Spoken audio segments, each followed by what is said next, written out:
నమస్తే welcome to Suman TV నేను మీ విష్ణు ప్రస్తుతంతో పాటు certified financial planner Ram Prasad గారు ఉన్నారు వారితో మాట్లాడదాం సార్ నమస్తే సార్ సార్ నమస్తే అండి రామ్ ప్రసాద్ గారు ఆర్థిక మాంద్యం ముంచుకొస్తోంది సో దీనికి సంబంధించిన రకరకాల వార్తా కథనాలు గుప్పమంటున్నాయి అదేవిధంగా ఆర్థిక మాంద్యం రాబోతోంది 2008 నాటి పరిస్థితులు మళ్ళా దాపురించబోతున్నాయంటూ కూడా చాలామంది మేధావులు ఆర్థికవేత్తలు కూడా రకరకాల భిన్నాభిప్రాయాలు వ్యక్తం చేస్తున్నారు.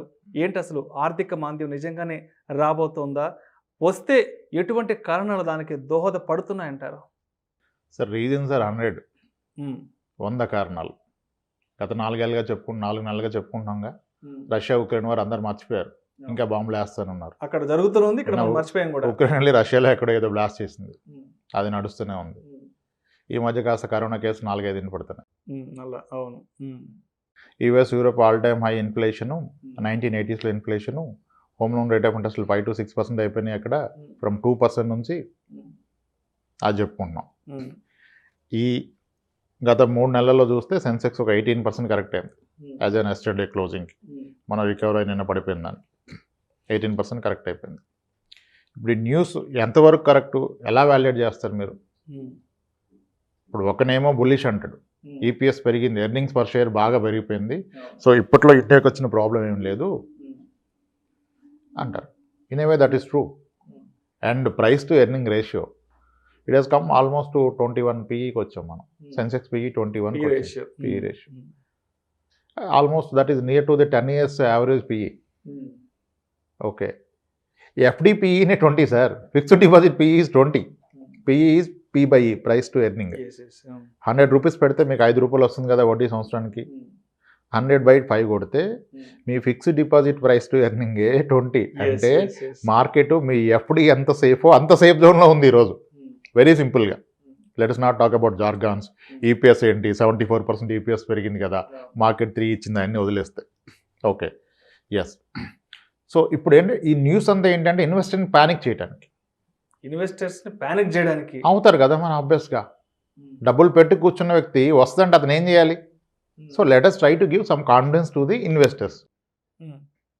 ఓకే, అసలు ఇన్వెస్టర్స్ ఏం చేయాలి అనేది క్వశ్చన్ ఇక్కడ. ఏదేమైపోతే ఎందుకు, నాకేమవుతుంది అనేది కదా క్వశ్చన్. సింపుల్ కదా. ఎన్నో ఇన్వెస్ట్మెంట్ మార్గాలు ఉంచుకొని, గోల్డ్ ఉంచుకొని, రియల్ ఎస్టేట్ ఉంచుకొని, ఎఫ్డీస్ ఉంచుకొని, ఇన్సూరెన్స్ పాలసీస్ ఉంచుకొని, సెంట్రల్ గవర్నమెంట్ బాండ్స్ ఉంచుకొని, కార్పొరేట్ డిబెంచర్స్, అవన్నీ వదిలేసి ఈక్విటీకి రాబట్టే కదా ఈ హెడేక్ అంతా స్టార్ట్ అయింది ఈరోజు. మార్కెట్ పడితే ఎఫ్డీ రేట్లు పెరుగుతున్నాయి కదా, ఇంట్రెస్ట్ రేట్లు పెరుగుతున్నాయి కదా. This is the challenge only for the people those are into equity అనుకుంటే అది తప్పు.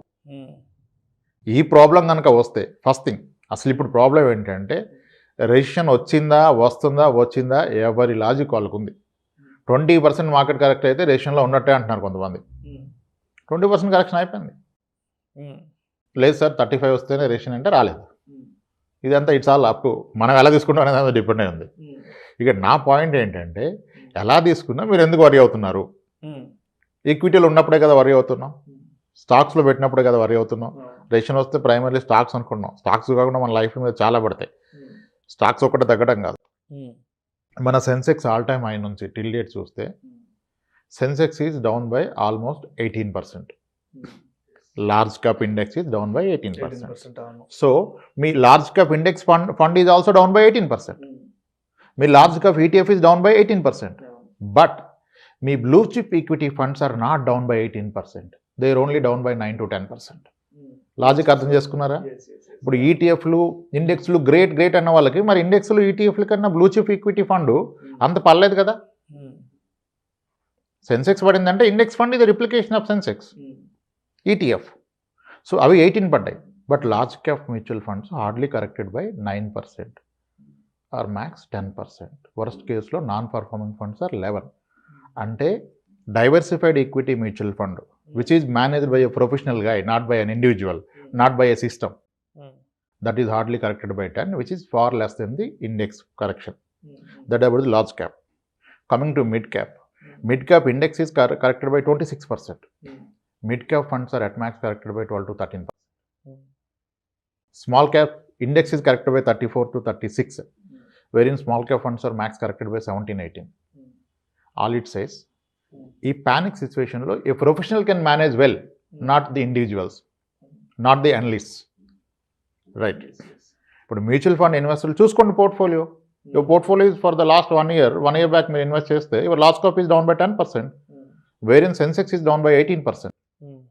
టోటల్ అమాంగ్ ది లిస్టెడ్ స్టాక్స్లో almost 60% of the stocks are corrected by more than 30%. 30% stocks are corrected by 50%. How will an individual handle ఎలా చేస్తాడు? రోజంతా మీరు అనలిస్ట్ని చూస్తే కూడా you can't take a decision. Okay, first thing అంటే మై అండర్స్టాండింగ్, నా పర్సనల్ గట్ ఫీల్ ఏంటంటే ఈ రెసిషన్ టైంలో మనకంటే బెటర్గా ఈక్విటీని ట్యాకిల్ చేయగలిగింది వేరైతే ప్రొఫెషనల్స్ ఉంటారో వాళ్ళు. The easiest way to get a professional to manage your funds round the clock, నిద్రపోకుండా నైట్ 12 o'clock యూరోప్ యూఎస్ మార్కెట్లు స్టార్ట్ అయినాక అక్కడ చూసుకొని కరెక్షన్ తీసుకోవడం మన వల్ల కాదు. తీసుకుంటే మన హెల్త్ పోతుంది. అది చేసేది fund manager. Better hand over portfolio to your fund manager. First thing, don't worry about market. Market గురించి ఎవరు వరీ అవ్వాలి? ఈ పర్పస్ ఆఫ్ ఇన్వెస్ట్మెంట్ తెలవనతనే వరీ అవుతాడు. పర్పస్ ఆఫ్ ఇన్వెస్ట్మెంట్ గురించి క్లారిటీ లేని వాళ్ళు వరీ అవుతాడు. ఇప్పుడు నెక్స్ట్ ఇయర్ కూతురు పెళ్ళికి పడితే వరీ అవ్వాలి, నెక్స్ట్ ఇయర్ ఇల్లు కొన్నది ఉంటే వరీ అవ్వాలి, next year school fee college fee కట్టాలంటే వరీ అవ్వాలి.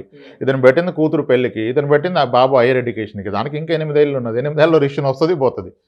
సో ఈ నీడ్ నాట్ వరీ. వస్తుందన్న గ్యారంటీ లేదు, రాదన్న గ్యారంటీ లేదు. మార్కెట్ పడవచ్చు పెరగచ్చు. ఈ యావరేజింగ్ అని అంటున్నారు కదా, మార్కెట్ పడితే యావరేజింగ్, మరి రిషన్ వస్తే యావరేజ్ చేయదు కదా. ఒక పక్క రేషన్ వస్తుందని చెప్పిన వ్యక్తి ఇంకో పక్క యావరేజ్ ఏమని ఎలా చెప్తారు? రేషన్ వచ్చిందంటే ఇంకో 20 పడుతుంది. లేదా 2008 లాగా overall market will fell down by 50%. మరి మార్కెట్ 50% పడితే ఇప్పుడు యావరేజ్ చేస్తే మళ్ళీ ఇంక 20-30 పోతుందిగా మీకు. So average is not the right logic. You should know the purpose of investment. సరే, worst case scenario, market will correct by another 30% అనుకుందాం. కొంతమంది ప్రార్థనలు విన్నారు, రేషన్ వచ్చేసింది, it's corrected by 51%, as equivalent as 2008 sub prime issue, global crisis వచ్చేసింది. 31% market పడిపోయింది, 51% market పడిపోయింది. First point, market 20 పడ్డప్పుడే ఈక్విటీ స్టాక్స్ అతలాకుతలం అయిపోయినాయి. 40 to 30% కరెక్ట్ అయింది. మార్కెట్ కనుక 50 పడితే most of the stocks individuals pick చేసుకుని 70-80 పడిపోతాయి. చాలా డేంజర్ అది. ఓకే, నా అండర్స్టాండింగ్ అంటే అదే టైంలో మీరు మ్యూచువల్ ఫండ్లో పెడితే, ఇప్పుడు 18 పడ్డప్పుడు మ్యూచువల్ ఫండ్ 10 పడింది కదా, మార్కెట్ 50 పడితే మ్యూచువల్ ఫండ్ 30 పడుతుంది. అంటే ఈ టైంలో ఒక 1 crore పెడితే కూడా గ్లోబల్ క్రైసిస్ వస్తే 1 crore పెట్టిన వ్యక్తికి 30% కరెక్ట్ అయితే 70 lakhs ఉంటుంది. 70 lakhs అయితే ఉంటుంది. ఆ 70 lakhs is available for him to withdraw. There is no lock in mutual fund. First point. ఈ 70 lakhs ఇంక అందుబాటులో ఉంటాయి. రిసెషన్ వచ్చిందని ఎలా తెలుస్తుంది? రిసెషన్ వచ్చిందంటే మార్కెట్ కాదు చూడాల్సింది. You should get a news in the paper saying that Cognizant 15,000 మంది ఎంప్లాయీని పీకేసింది, గూగుల్ 10,000 మందికి నోటీస్ బోర్డు ఇచ్చాడు, నేను ఎలాన్ మస్క్ తీసాడని చెప్పారు. ఓకే, ఎలాన్ మస్క్ తీసాడు ఎంత ఎంప్లాయీస్ని, 5% ఆఫ్ ద ఎంప్లాయీస్ని. ఇటువంటి న్యూస్లు వస్తే that is an indication for recession. అది మాత్రమే సంకేతం. ఎస్, జాబులు కోల్పోతే రిసెషన్ వచ్చినట్టు. దాన్ని మాత్రమే ప్రామాణికంగా కొలమానంగా తీసుకోవాలి. మనం డైరెక్ట్ హిట్ అయ్యేది అదే కదా సార్. ఇప్పుడు యూరోప్లో యూఎస్లకి సంబంధం లేదు, అలానే దాని క్యాస్కేడింగ్ ఇంపాక్ట్ ఉంటుంది. ఇక్కడ మన ఐటీ ఎక్స్పోర్ట్స్ అన్ని జరిగేది అక్కడికే. If they are down, we will be down. To what extent అనేది ఒక క్వశ్చన్. సో ఇప్పుడు హోల్ పాయింట్ ఏంటంటే, ఈరోజు మార్కెట్ పడిపోతుందని భయపడి కనుక ఇన్వెస్టర్ పైసలు తీసేస్తే ఎక్కడ పెడతారు? ఈయన పైసలు ఇక్కడ తీస్తే ఎక్కడ పెట్టాలి కదా. మీరు ఇంట్లో పెట్టుకుంటే ఇన్ఫ్లేషన్ 7% కాబట్టి ఇంట్లో పెట్టుకుంటే 7% లాస్ అయినట్టే పర్ ఇయర్. సో కాబట్టి you need to park your money somewhere. ఇప్పుడు మ్యూచువల్ ఫండ్లో 50 లక్షలు పెట్టా, 40 లక్షలు అయింది. ఇప్పుడు భయపడి 40 లక్షలు తీస్తే నేను ఎక్కడ పెడతాను అనేది క్వశ్చన్. ఇప్పుడు ఎక్కడ పెట్టాలి మీ అండర్స్టాండింగ్లో? మీరైతే ఎక్కడ పెట్టమంటారు చెప్పండి? చెప్పండి, ఒక మాట చెప్పండి, ఎక్కడ పెట్టమంటారు? ఎఫ్డీలో పెట్టుకోమంటారా? ఎఫ్డీలో పెడితే ఎర్నాలు పెట్టినా 5-6 నుంచి రాదు. ఓకే, పెట్టుకున్న వాళ్ళు పెట్టుకోవచ్చు. నాకు 5 ఈజ్ ఓకే అంటే పెట్టుకోవచ్చు, నో ప్రాబ్లం. రియల్ ఎస్టేట్లో పెట్టుకుంటారా? పెట్టుకోండి, పెరుగుతుందిగా. రియల్ ఎస్టేట్ ఈజ్ ఆల్మోస్ట్ 12% పెరుగుతుంది, పీక్ ఉంది. కానీ రేపు నిజంగా రిసెషన్ వస్తే 50% మార్కెట్ కరెక్ట్ అయితే 20% పీపుల్ కనుక జాబ్ కోల్పోతే మీకు ₹1 ప్రాపర్టీని ఎవరన్నా కొంటాడా? జాబులు పోతున్నాయంటే ఎవరు లోన్లు తీసుకోరుగా.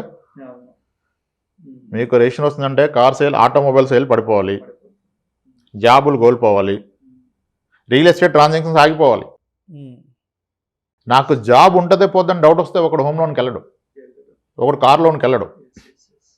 నిజంగా రిసెషనే వస్తే ₹1 ప్రాపర్టీ ఇక్కడ కాకపోతే రియల్ ఎస్టేట్లో పెట్టాలి. అది ట్రెండ్. ఇప్పుడు పెట్టొద్దని ఎక్కడ చెప్పట్లా. Real estate is very good. 12% ఇస్తుంది. ప్లాట్ కొంటే 6 years డబుల్ అవుతుంది, ఇల్లు కొంటే 10 years డబుల్ అవుతుంది. అది ట్రెండ్ చూస్తున్నాం. ఇప్పుడు నిజంగా ఇప్పుడు నా దగ్గర ₹1,00,00,000 ఉంది అనుకోండి, ఎగ్జాంపుల్ 1 crore ఉంది ఒక వ్యక్తి దగ్గర. సార్ ఈరోజు మీరు ఈక్విటీ మ్యూచువల్ ఫండ్లో పెట్టాలా, స్టాక్స్లో పెట్టాలా, రియల్ ఎస్టేట్లో పెట్టాలా, ఎక్కడ పెట్టాలి? క్రైసిస్ వస్తే it's better you park your money in equity, stocks or mutual funds. ఎందుకు? మ్యూచువల్ ఫండ్లో పెడితే మీకు 30% పోయినా 70 లక్షలు అవైలబుల్ ఉంటుంది వెసులుబాటు. రేపు మీ జాబ్ కూడా పోయింది అనుకోండి, ఒక వ్యక్తి జాబ్ పోతే 70 లక్షలు ఉంటే నెలకైనా ఖర్చు 80,000 90,000 లక్షనే కదా.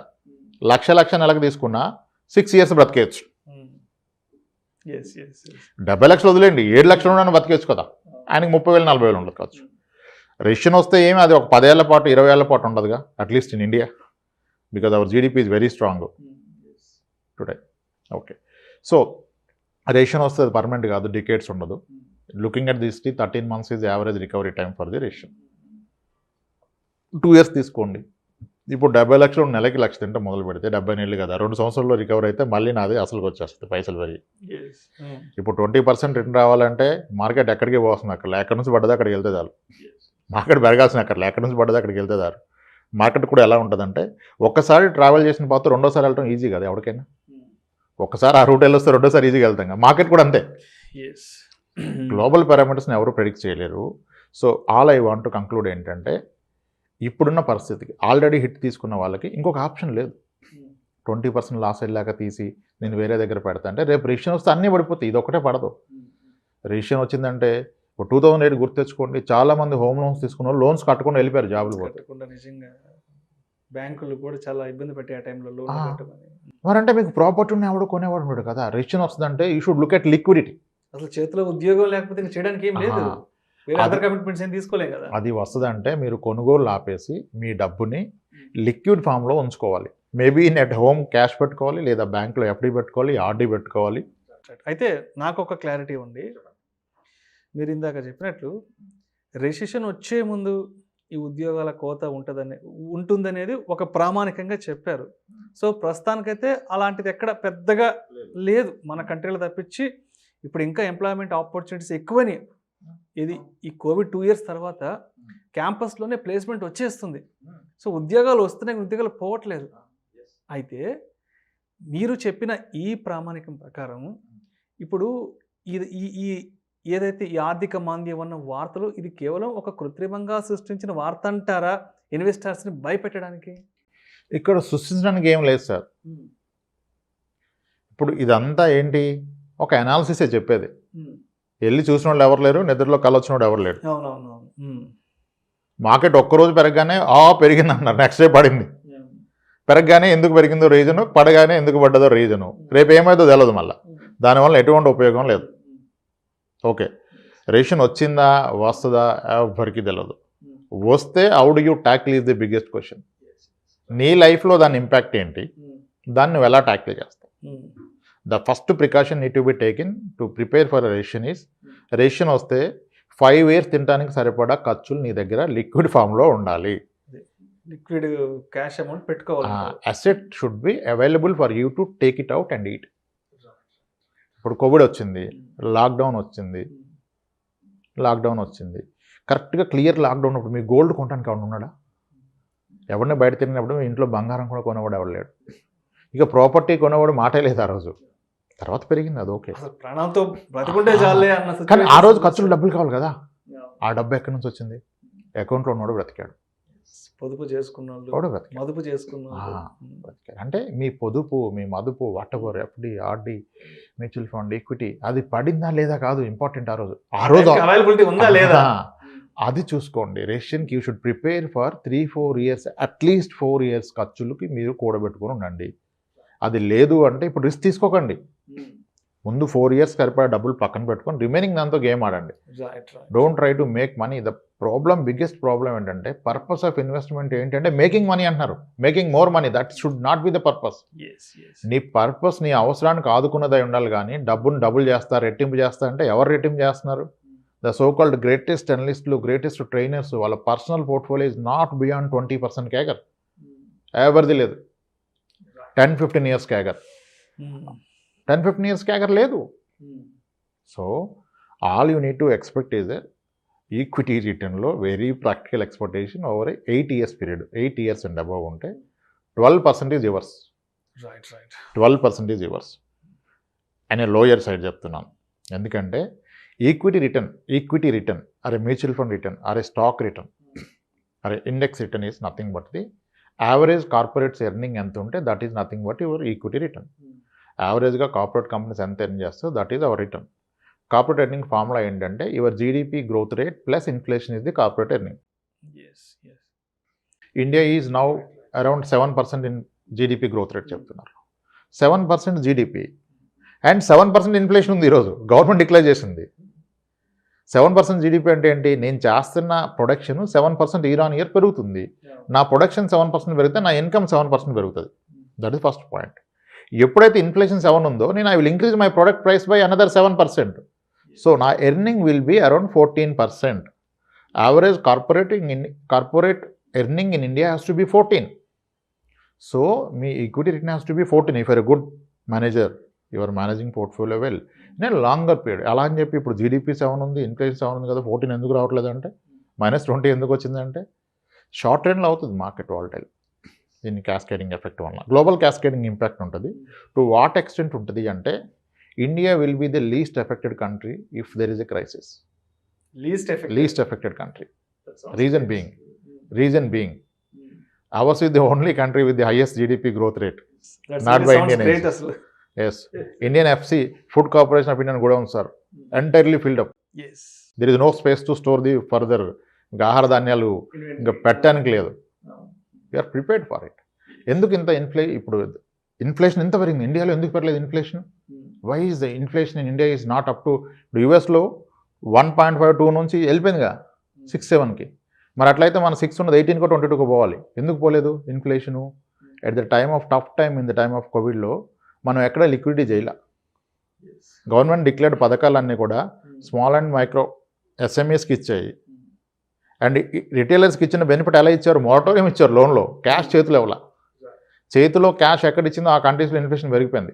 ఇక్కడ మనం జనాలకు డబ్బులు పంచితే ఇన్ఫ్లేషన్ పెరిగేది. ఆహార ధాన్యాల నిల్వలు పెంచుకున్నాం. ఇప్పుడు చాలా టాక్టికల్ కాల్స్ తీసుకున్నారు. Sugar we're not exporting to many countries.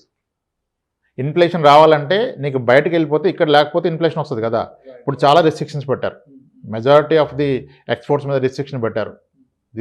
అంటే ప్రయర్గా అన్ని ప్రికాషన్స్ తీసుకున్నారు. లేకపోతే ఈ రోజుకే మన ఇన్ఫ్లేషన్ పెరిగిపోవాలి.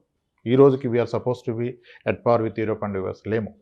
సో ఓవరాల్గా ఎలాంటి కంక్లూజన్ ఇస్తారు ఇప్పుడు వస్తున్న వార్తలకు కానీ వార్తా కథనాలకు కానీ, అదేవిధంగా రకరకాల భిన్నాభిప్రాయాలకు సంబంధించి మీరు ఎటువంటి అనాలిసిస్ ఒక కంక్లూజన్లో ఇస్తారు? Very simple sir. ఇక్కడ మీకు జార్గాన్స్ అవసరం లేదు, టెక్నికల్ పారామీటర్స్ అక్కర్లేదు, పిఈ అక్కర్లేదు, ఎర్నింగ్స్ పర్ షేర్ ఏం అవసరం లేదు. యాజ్ అన్ ఇండివిజువల్గా నీ ఫ్యామిలీని మీరు ఎలా ఫీడ్ చేస్తారు? రేపు దేశవ్యాప్తంగానో ప్రపంచవ్యాప్తంగా ప్రాబ్లం వస్తే నీ భార్య పిల్లలకి 3 ఏళ్ల పాటు 4 ఏళ్ల పాటు పోషించడానికి దానికి ప్రిపేర్డ్గా ఉండాలి. దానికి ప్రిపేర్డ్గా జరిగినా సరే ఒక లిక్విడ్ క్యాష్ అమౌంట్ అనేది చేతిలో పెట్టుకొని ఉండాలి. దానికి ప్రిపేర్డ్గా ఉండండి. కోట్ల ఆస్తులు కూడా పెట్టుకొని దాని నుంచి ఆదాయం లేకపోతే ఉపయోగం లేదు. మీరు 3-4 ఏళ్ళకి సరిపడ డబ్బులు ఎంత? నెలకి 50,000 ఖర్చు ఉన్నది, సంవత్సరానికి 6 లక్షలు ఖర్చు, 4 ఏళ్ళకి 24 లక్షలు పక్కన పెట్టుకోండి. మిగిలిన దాన్ని ఎక్కడైనా పెట్టండి. అది ఏమైపోతే మీకు ఎందుకు? ఎంత గ్లోబల్ క్రైసిస్ వచ్చినా 4 years అయితే ఉండదు కదా. That's it. Very simple. Need not to be panic. Me investment మీద మీరు ఎటువంటి కాల్ తీసుకోవద్దు. యావరేజింగ్ వద్దు, స్ట్రాటజీ వద్దు, ఎక్కువ నాలెడ్జ్ గెయిన్ అవ్వద్దు. Don't do more research on to it. ఈ పానిక్ టైంలో ఇండివిజువల్స్ రాంగ్ కాల్స్ తీసుకుంటారు. All I mean to say ఒక ప్రొఫెషనల్ హ్యాండిల్స్లో పెట్టండి. You put your money in a professional hands. దానికి best way is mutual fund. ఇంకెవరేమన్నా తప్ప ఇంకొక ఆప్షన్ లేదు. It's proven. ఇండెక్స్ ఫండ్ల కన్నా బెటర్గా ఉంది, ఈటీఎఫ్ల కన్నా బెటర్గా ఉంది. You compare with the index versus the actively managed fund ఇంత టఫ్ టైంలో. Thank you so much Ramprasad గారు. ఈ రెసిషన్ రాబోతోందా? ఒకవేళ వస్తే కామన్ మ్యాన్ ఎటువంటి జాగ్రత్తలు తీసుకొని తను అదేవిధంగా తన కుటుంబాన్ని సేఫ్ జోన్లోకి ఏ విధంగా తీసుకెళ్ళాలి అనే అంశం గురించి ప్రేక్షకులకు మీ విశ్లేషణ ద్వారా చాలా చక్కగా వివరించారు. Thank you so much sir. Right, thanks.